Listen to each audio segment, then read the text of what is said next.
an 11-year-old girl. Her name doesn't matter yet. What matters is that she's awake. 3 in the morning, North London, August 30th, 1977. She's staring at the wall.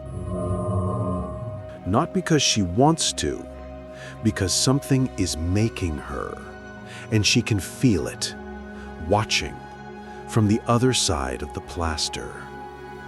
That knock, that moment, is where everything breaks.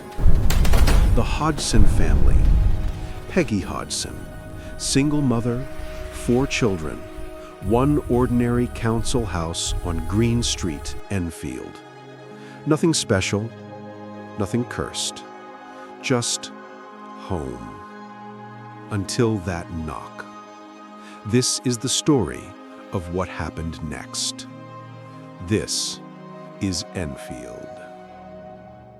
Janet and her sister. They're trying to sleep. Peggy is downstairs, watching television. The house is quiet, completely normal. Then, Janet sits up. Did you hear that? Both girls freeze. The sound isn't coming from outside. It's coming from inside the wall. And it's not stopping. Like something circling inside the plaster, inside the house. Janet screams. Not a small sound, a real scream. The kind that stops a mother's heart. And she sees it. The chest of drawers, heavy, dark wood, anchored against the wall for years. It's moving by itself. Peggy's instinct takes over. She grabs it, tries to push it back, but it's resisting, pushing against her.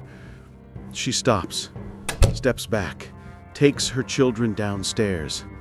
They stand on the pavement, bare feet, pajamas, faces confused, scared. Neighbors come out of their houses. Lights flicker on down the street. What's happened? Peggy points at the house, her voice shaking. There's something inside.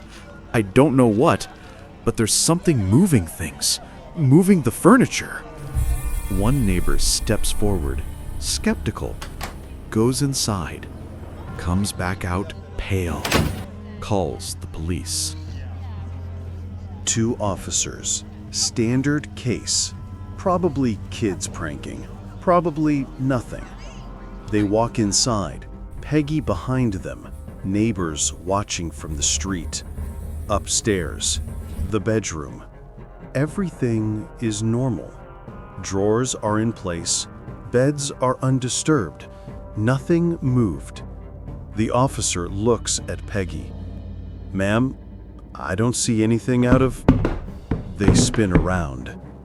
A chair, thrown across the hallway.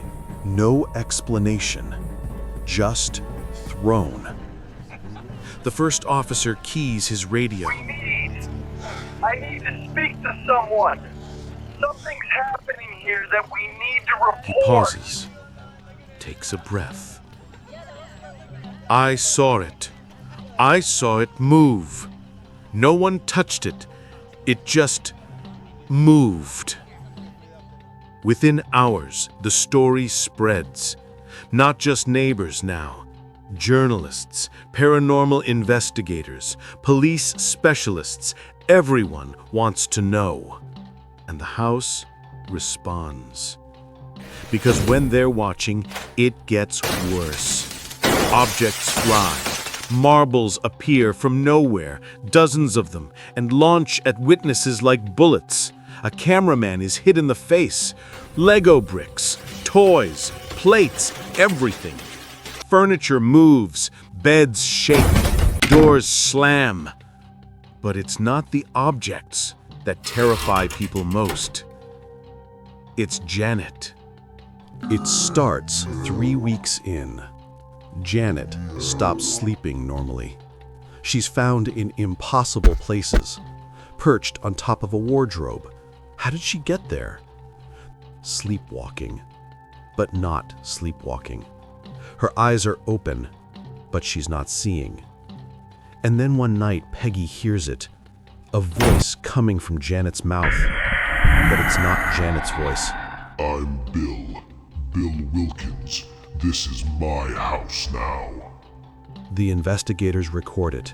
An adult male cannot speak from a child's body. But there it is, on tape. I died in this house, and now it's my house again. The investigators check. Bill Wilkins, real person. They find records. He lived there, in that exact house. Died in 1963, 14 years before Janet was born. In a chair, downstairs, in the corner. Everything he said matches. Janet finds herself doing things she doesn't remember. Walking, talking, her mouth moving, but she's not controlling it. She's trapped inside her own body, watching, listening, screaming silently. Witnesses fill the house. Police, journalists, paranormal researchers. They're waiting for something to happen. Then they hear it. Upstairs, walking. Step, step, step. The investigators go up, slowly, carefully. The footsteps continue, right in front of them, getting closer. The air gets cold. They turn the corner. Empty hallway. But the footsteps are still there, invisible, impossible, walking toward them. One investigator breaks, just breaks, runs downstairs, leaves. Doesn't come back. Not that night. Not ever. The others stay. And they witness things that will stay with them forever. And then the attacks begin. Janet, thrown out of bed across the room. Her body hits the wall. Priests arrive, prayers, blessings, exorcisms. Nothing works. After 14 months, it stops. Just stops. Like a switch turned off. The objects stop moving. The voice disappears. Bill Wilkins is gone. The house still stands on Green Street. Ordinary, quiet. But the fear doesn't leave. Janet is in her 50s now. When asked, was it real? She looks at you. I lived it. I felt it inside my own body. I was a prisoner in myself. Over 30 witnesses, police, journalists, investigators, all documented, all changed. Whatever was in that house, it was conscious, it was angry, and it chose that family. The house is still there. And some nights, if you listen, you might hear it. Just a knock from inside the walls. Some doors once opened, never fully close. Have you ever seen a mysterious figure in the dark? A shadow you can't explain? Share your story in the comments or send it to crypticzoneofficial@gmail.com. Thanks for watching.